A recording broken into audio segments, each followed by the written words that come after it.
Jean Talon has ambitious plans. He dreams of a strong and prosperous New France.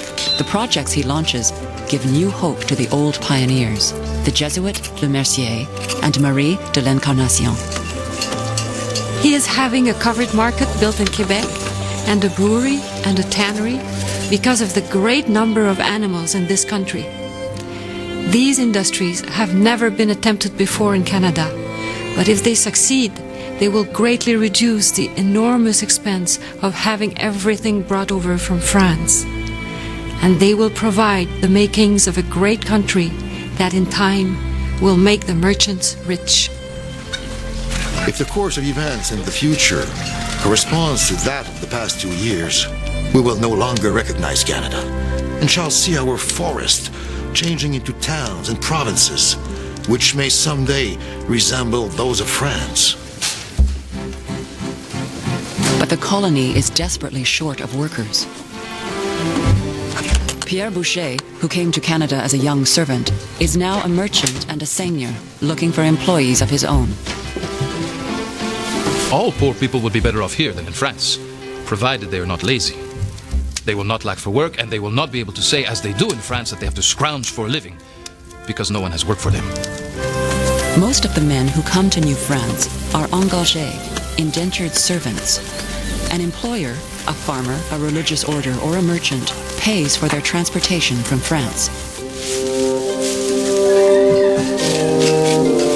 During the life of his contract, usually 3 years, the engagé is bound to his employer. He can't become a citizen, get involved in the fur trade, or marry. His labor can be bought and sold without his consent.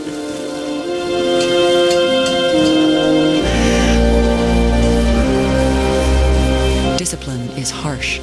A runaway can be flogged in public, put in shackles, branded, or hanged.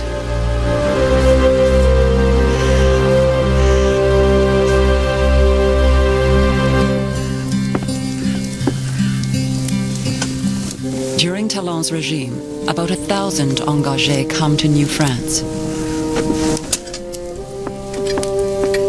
Only half of them stay once their contracts are over. The rest get on the first ship back to France.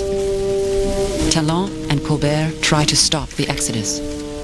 If things continue in this manner, the colony will not get stronger.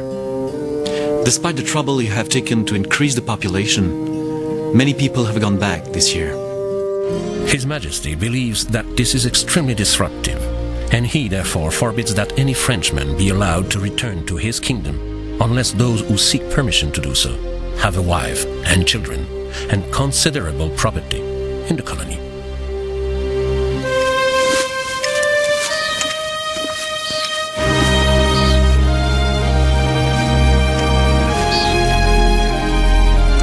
The engagé who remains might begin with little more than a shirt on his back, but he is now his own master with a future in a new land.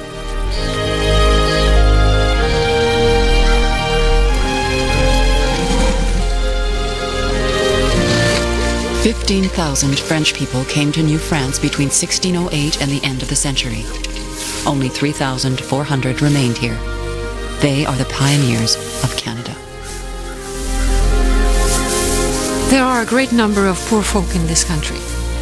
When a family first settles here, it takes them 2 or 3 years before they have enough to feed themselves, not to mention the clothing, furniture, and 1,001 little things necessary to maintain a proper household.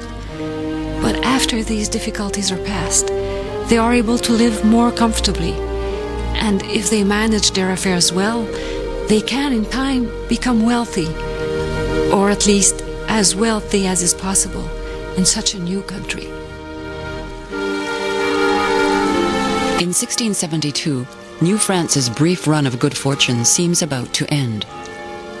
That spring, Marie de l'Incarnation dies at Quebec, but not before sending one last message to her abandoned son. "Tell him," she said, "that I am carrying him with me in my heart." The Jesuit François Le Mercier is sent to Martinique. Jean Talon, the intendant, is recalled to France before his great projects can be realized. Europe is at war, and France can no longer spare any men for her far-off colony. The first wave of French immigration to America is over. 3 generations will be born here before the next.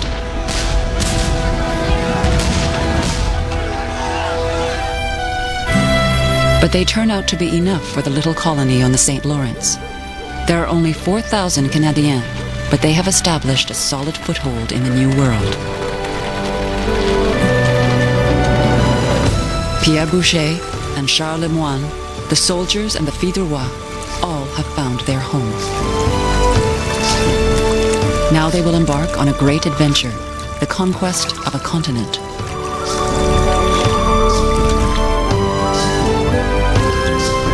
It will bring new alliances and new battles with the Aboriginal peoples, and a rising tide of conflict with an imperial rival that will threaten the very survival of New France.